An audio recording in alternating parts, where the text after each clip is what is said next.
వక్రతుండ మహాకాయ సూర్యకోటి సమప్రభా నిర్విఘ్నం కురు మే దేవ సర్వకార్యేషు సర్వదా.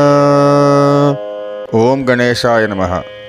మన జీవితంలో మనకు ఎదురయ్యే విఘ్నాలను నివారించి మనకు సర్వదా శుభములు కలిగించే భగవంతుడు గణపతి. అందుకే గణపతి ఉపాసన మన జీవితంలో మహోత్కృష్టమైనది. మరి ఆ గణపతిని ఎలా ప్రార్థించాలి, ఏ రూపంలో ఆరాధించాలి అని అంటే, భగవంతుడు మనకు వివిధ రూపాలలో దర్శనమిస్తాడు. అదేవిధంగా గణపతి కూడా 108 రూపాలను కలిగి ఉన్నాడు. ఏ రూపంలో ఉన్న గణపతిని పూజిస్తే ఎలాంటి ప్రయోజనాలు కలుగుతాయి అనే వివరాలు మన భక్తి దర్శనం ఛానల్లో అతి త్వరలో అందుబాటులోకి రాబోతున్నాయి. ఈ అవకాశాన్ని మీరు సద్వినియోగం చేసుకోవాలంటే ఛానల్ని తప్పకుండా సబ్స్క్రైబ్ చేసుకోండి. అలాగే మీరు చూసిన వీడియోలను లైక్ చేయండి, మీ బంధుమిత్రులకు షేర్ చేయండి. ఓం గణేశాయ నమః.